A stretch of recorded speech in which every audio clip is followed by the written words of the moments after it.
இந்த வீடியோவில் இப்போ நம்ம என்ன பார்க்க போகிறோம்னா 50வது நாள் வரை முதலமைச்சர் ஜோசப் விஜய் அவர்களுடைய ஆட்சி நடைபெற்று வருகிறத பார்க்குறோம். அதனுடைய வெற்றி பெற்ற ஒரு சில தரவுகளை நம்ம இந்த வீடியோவில் பார்க்க இருக்கிறோம். நம்முடைய ஜாய்ஸ் டிவியில் அதிகமாக தேர்தல் டேட்டா எல்லாத்தையும் நம்ம ஒன்று ஒன்றா வெளியிட்டு கொண்டு இருக்கிறோம்.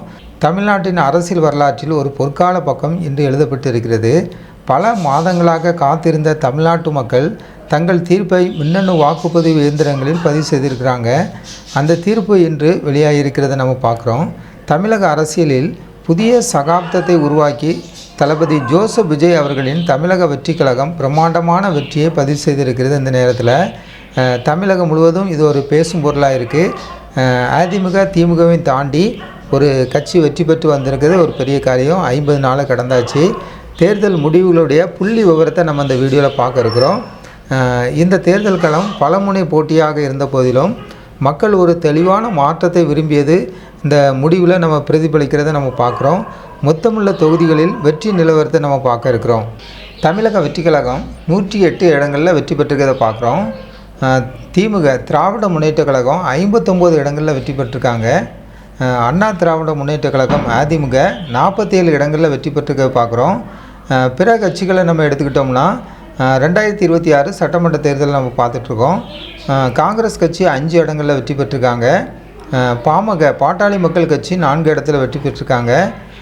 விசிக, சிபிஐ, சிபிஎம் எல்லாமே IUML தலா 2 இடத்துல வெற்றி பெற்றிருக்க பார்க்குறோம். பாமக 4 இடம், விசிக 2 இடம், சிபிஐ 2 இடம், சிபிஎம் 2 இடம், IUML 2 இடம், தலா 2 இடத்துல ஒவ்வொரு கட்சியும் வெற்றி பெற்றிருக்காங்க. பாஜக 1 இடம், தேமுதிக 1 இடம், அமமுக 1 இடம், தலா 1 இடத்துல வெற்றி பெற்றிருக்கிறத நம்ம பார்க்குறோம்.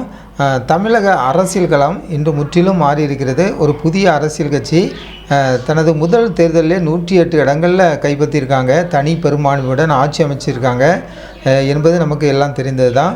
குறிப்பாக இளைஞர்கள் மற்றும் முதல் முறை வாக்காளர்கள் ஏகோபித்த ஆதரவு தாவகவின் வெற்றிக்கு மிக முக்கியமான காரணமாக அமைஞ்சிருக்கு.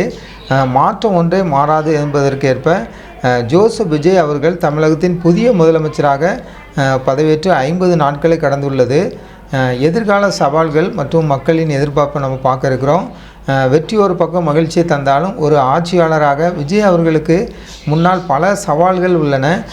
கல்வி, வேலைவாய்ப்பு, பொருளாதார வளர்ச்சி மற்றும் சமூக நீதி என பல விஷயங்களில் மக்கள் அவர் மீது பெரும் எதிர்பார்ப்பை வைத்திருக்கிறாங்க. தேர்தலுக்கு முன்பே அவர் கூறியது போல மக்கள் நலனே முதன்மை என்ற கொள்கையை அவர் எவ்வாறு நடைமுறைப்படுத்தப் போகிறார் என்பதை காணதான் தமிழகமே ஆவலோடு காத்திருக்கிறது. இந்த வரலாற்று வெற்றியை பதிவு செய்திருக்கும் தேவகவிற்கும் தமிழகத்தின் முதலமைச்சராக பொறுப்பேற்று 50 நாட்களை கடந்து சென்று கொண்டிருக்கிறது தமிழக வெற்றி கழகம். ஜோசப் விஜய் அவர்களுடைய ஆட்சியை நம்ம பார்க்குறோம். இந்த தேர்தல் முடிவுகள் குறித்த உங்கள் கருத்துக்களை கமெண்ட் பாக்ஸில் பதிவு செய்யுங்க. இது போன்ற சுவாரஸ்யமான செய்திகளோடு ஒவ்வொரு நாளும் ஒவ்வொரு சட்டமன்ற தொகுதியாக ஒவ்வொரு மாவட்டத்தில் எந்தெந்த கட்சி வெற்றி பெற்றாங்க எல்லாவற்றையும் நம்ம இந்த வீடியோவில் தெளிவாக வரும் நாட்களில் ஒவ்வொரு வீடியோலையும் பார்க்க இருக்கிறோம். ஜாய்ஸ் டிவி சேனலுக்கு புதியவராக இருந்தால் ஜாய்ஸ் டிவி சேனலை சப்ஸ்கிரைப் பண்ணுங்கள்.